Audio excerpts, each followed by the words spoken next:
Hello, my friends. I'm glad to be with you. Thank you so much for being here and tuning in, watching this video. I tried to post on TikTok this morning and today, and I couldn't.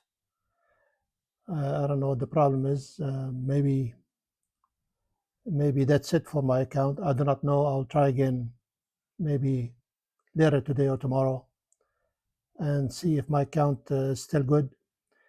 In the meantime, I urge you to uh, share my channel, with your friends, with your loved ones. I need to be able to reach as many people as possible.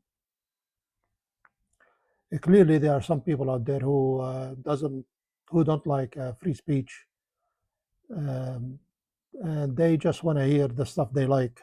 And this is not me. This is not what America is about. Um a country that proclaims free speech and freedom. We need to be able to speak up, as long as we don't condone violence, we don't encourage it. Free speech is free speech, even though sometimes it can be facts, some reality, some can be harsh sometimes, but we have to talk about it.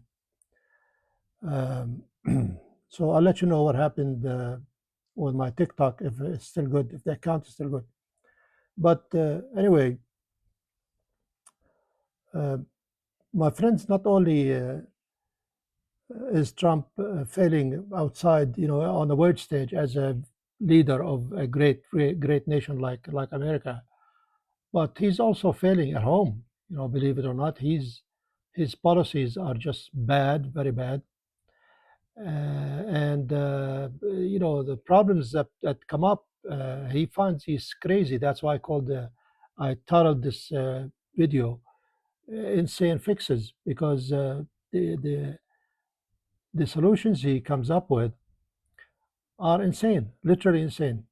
Look at the standoff, for example, he's having with Canada right now, the economic war that's going on.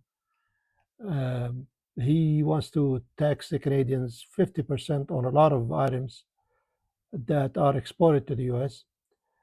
And but again, I continue to blame Venezuela for all these problems, because they gave him ideas. Venezuela gave Trump the idea that once nations see your planes and your aircraft carriers and your uh, army, they start to tremble, and they will be scared. They'll just hand you do whatever they want to do. First, he hit the Iranian wall, and now he's hitting the Canadian wall, because there are people out there who still have some honor, some dignity, some self-respect, and people who will stand up for what's right and defend their country. So the Canadians said, no, we're going to hit us 50%. We'll hit you 50% on a lot of other items you import to us. And then Trump decided to go for the knockout now. Now Trump is trying to go for the knockout for Canada. So he said, okay, well, let's see how you're going to deal with this, Busto. I am going to name your Lake Ontario. I'm going to name it uh, Lake America. And this is his comeback, for all the what Canada is doing to him. This, he gets upset with Mexico, and then he renames Gulf of Mexico Gulf of America. Just some childish stuff. The Canadian Prime Minister Mark Carney, he didn't even respond to that. Who responded was the mayor of Ontario, and he said, "I'm not gonna respond to a crazy." Basically, he said a few things, but the gist of what he said is, "I'm not going to respond to a crazy old man." Uh, but but look what's happening to meat, for example, in the U.S. I don't know if you noticed, but the meat prices in the U.S. are going up. And to solve this problem, Trump, he thought it was very easy, just import more meat from outside the U.S. And he said a big chunk of it will be even tax-free. Now the ranchers, the people who grow livestock, they got in his face, and they said, wait a minute, we can't even make it as it is. You want to import meat so you can finish us off. So they got on his case because again, he's not dealing with the real issues here. Instead of uh, dealing with the reasons why we don't have enough meat, there isn't enough meat in the U.S. He tried to reach out to these very simple, very naive fixes. I mean, these ranchers, uh, they suffer from a lot of problems. Why don't you deal with those problems? Why don't you encourage them to grow more cattle, for example? See what the problems they are having, and deal with it. According to the USDA, the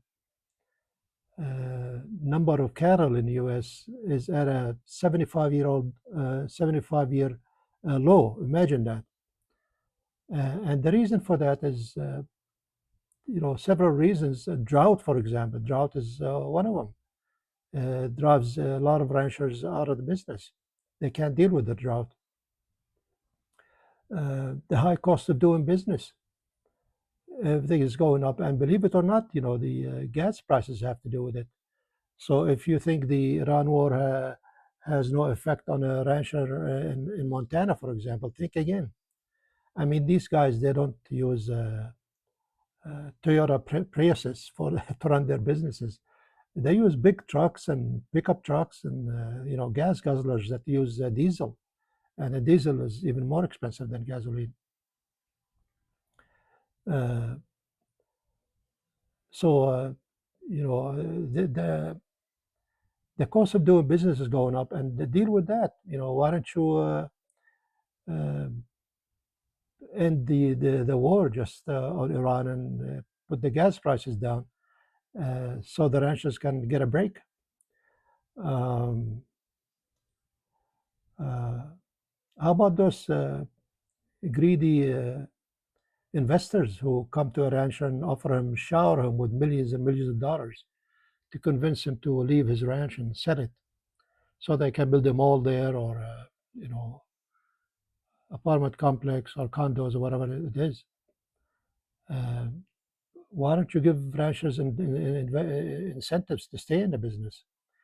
I mean, if the guy, somebody offers a guy $10 million for his farm, he looks at the money and he says, "Well, I can give it to my kids and grandkids, and they can live happy, for the rest of their lives, and they don't have to go through the hard life that I went through." See what you can do with those investors who are putting ranchers out of business, literally. Uh, so, this is what we have for a president, my friends. Uh, a failing leader outside and a failing leader inside who try to fix problems very naively with simplicity. And those combined, my friends, will take any commander in chief down and fast. I hope to see you next time. I will update you on my TikTok if it's still in good standing. I hope to see you next time. Bye.